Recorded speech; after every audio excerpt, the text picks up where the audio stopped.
Hello everybody, I'm Poison Ducky, and today we're taking a look at the Vampire Coast versus the High Elves. This is another Total War Warhammer 2 replay. I'll be playing as Vampire, and it'll be Heavy Metal Dwarf as our opponent. Now let's look into the matchup.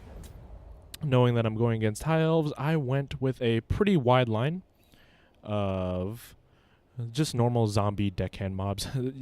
Vampire Coast doesn't really have any access to shields or anything to stop projectiles, so that's one of the biggest weaknesses of them, because bows outrange guns with only 145 range on handgunners. And I didn't take any deck gunners because deck gunners, while they do have enormous range for a powder unit, I find them a little too fragile in this matchup. Now, in other words, I do have the Regiment of Renowned zombies, the Tide of Skilled, which is it's just a better zombie. It's not really even that much better, but Regiment rounds almost tend to be they're just very money efficient. And another deckhand mob. In between the lines of the deckhand mob, I have 2 units of zombie pirate gunnery mobs, just with handguns. You know, the normal. While they are not amazing in this matchup, I feel like I still need to have these just in case the opponent brings dragons, any large, mainly actually for dragons or phoenixes and stuff like that, because these can shred flying units very, very fast. And here is where comes the main counter to the enemy archer line. 3 units of rotting Prometheans. Now, these units have 120 armor, and this is the Regiment of Renown version, the Lamprey's Revenge, which has regeneration. It's fantastic. And there's just 3 units of beastly monsters that I put the gunnery mob version, so they will shoot back, and they won't die from arrows very easily, or at least it'll take a lot of arrows to take them out. And in the back line, I knew archers are the main plan. I was expecting Avalorn or just just archers or Lothern Seaguard. So I got 2 normal mortars. The anti-infantry, shoot over hills.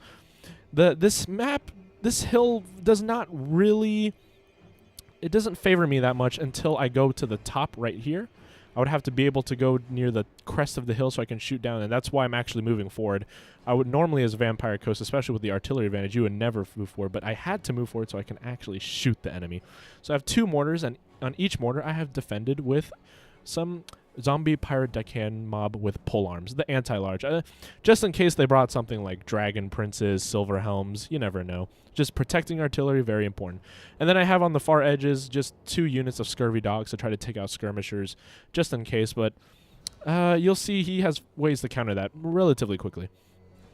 On the opponent's side, he has a very wide and cheap army, and also extremely projectile heavy. He has 5 units of spearmen as his front line, which is just a standard cheap line. He has 4 units of archers, which is quite a lot, and then 2 units of Lothern Seaguard to defend his flanks. I like the formation he has here, because the Lothern Seaguard would be defending against any back harass, and they have their anti-large and have spears and charge defense against large foes when braced. And then he has 4 units of cavalry. They are the Illyrian Reaver with archers. They're archer missile cav. I don't find missile cav to be that amazing in this matchup, and you'll see why. Because missile cav just don't have the volume of fire needed to deal the damage. And 1 unit of Eagle Claw Bolt Thrower. Now, the general for each side on the High Elves is just going to be actually a Lith Anar, which is the sneaky ranger kind of rogue style lord. And on my side is going to be the mighty eccentric Luthor Harkon, the insane vampirate himself. And since he doesn't have any magic, I also brought along a vampire fleet captain with the lore of vampires, because the lore of vampires is probably one of the best lores in the game. If your faction has access to it, it's a shame to not use it. But now let's get into the battle. As you can see, I did start out with some artillery volleys straight off the bat. I'm focusing those archers with low armor, and when they hit, it hurts. A few misses. Ooh, but that's a good smack right there.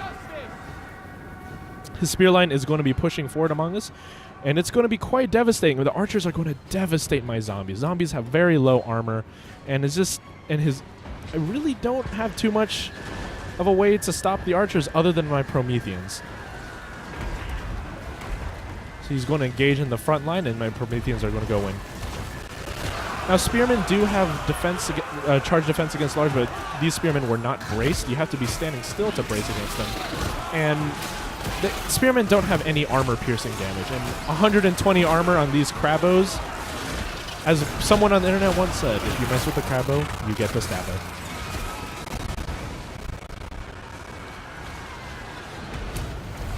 Quite a majestic battle. Now, I will be summoning little zombies in the back line to try to disrupt their archer line, but unfortunately my scurvy dogs got caught. They got caught really hard, and I did not micro them correctly against the Illyrian Reaver archers. Scurvy dogs versus archers. I mean, the scurvy dogs are actually not doing that badly. Like, they did a decent amount of damage to one Illyrian archer, but it's just not it's not efficient, might I say.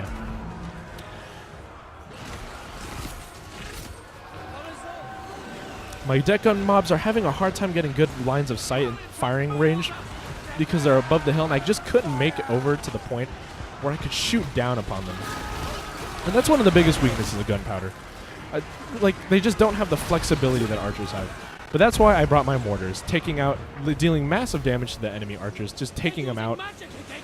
And they have a hard time reaching my mortars. It's all the way in the back of the hill, and while, like you can see here, his Illyrian Reaver archers with like the missile cav are going to rain death upon my artillery. Not quite.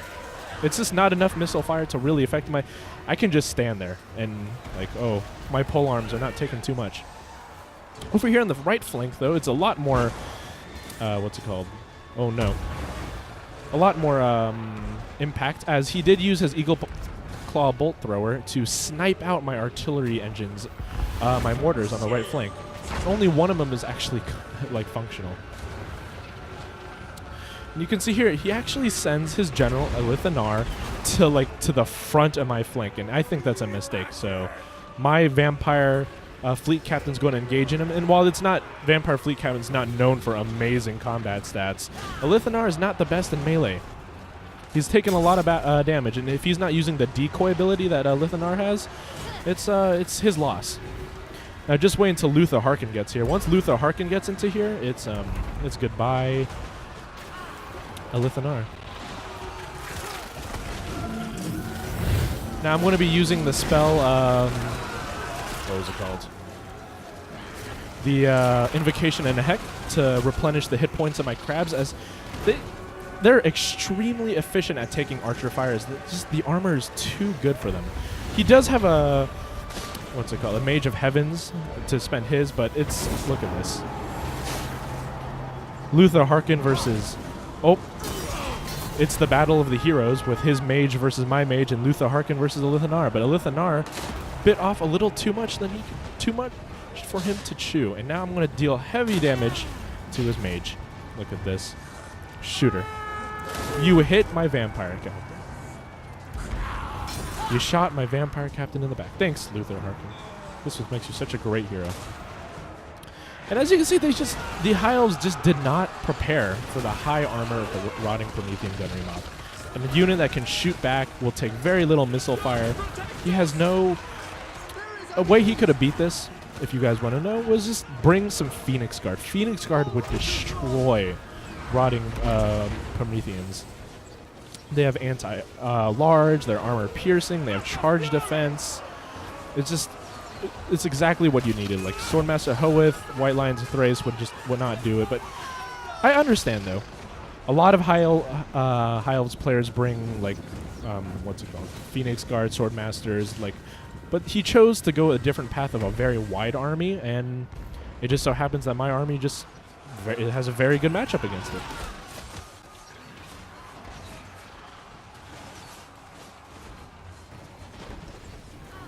And Luthor Harkon over here, just chasing Elithanar. So, if you pay attention, you can tell that Elithanar was a decoy using his ability because it had full health, and I knew that he had around like 25% health. So I just chased around that general area so that when the decoy died, I can go back into combat. And now we're just having a shoot-off between Luthor Harkon and Elithanar, something that Luthor Harkon would normally lose. So just a second, I'm going to move forward and go into melee combat with him. And there you go. Off to melee combat. The duel, the Three Kingdoms duel.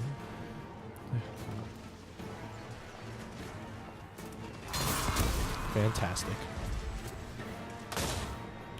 And over on all the others, I still have my mortar firing this entire time, at least on my left flank. Still not taken out. Mortar on the right was taken, unfortunately, and almost all my infantry are taken out. Like, I have just a few deckhands. Maybe I do have the pole arms I'm sending in from reserve, since the artillery really don't need any defending anymore. And they have a mass rout. They could not deal with the crabs. They probably the archers ran out of ammunition, and when you run out of ammunition, your balance of power, you lose the balance of power because it actually takes into account that. All right, let's see here. I deployed 1,082 units, and Heavy Metal Dwarf here deployed 1,064, and he was actually more efficient. I took 815 losses versus his 622, but the problem was he just didn't have any way to deal with my crabs. They got Stabboed. They messed with the Crabbo. Like 119 kills, 114, 98 kills. Like, there's just not much. They had so much health remaining, and I'm assuming the archers were running low. The Lothran guard just couldn't do much. His front line was in shatters. His hero was killed by Luthor. Harkon, and with all those stacking up, he just couldn't deal with it. The Illyrian archers did do well with 83 kills, 81 kills, and 40 here. Did better than I expected, because I just don't expect much from missile cav like this unless they're like marauder horsemen with throwing axes. And the Eagle Claw Bolt Thrower definitely paid for himself. It was mainly like but you have to also think that these higher numbers are mainly because I had zombies, and zombies like they're kind of just meant to die. They're the meat shields. They're all just protecting or taking up the ammunition and screening damage for the rotting Prometheans, and the mortars, of course.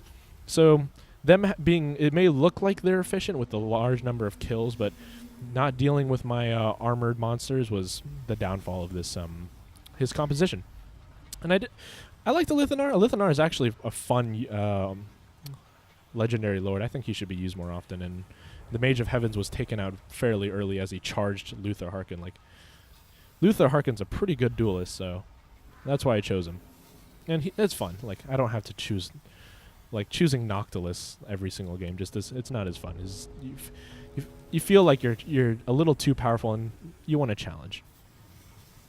All right, I hope you liked the video, and if you do, leave a like. If you want some more, just subscribe if you really want to, and I'll catch you later, guys.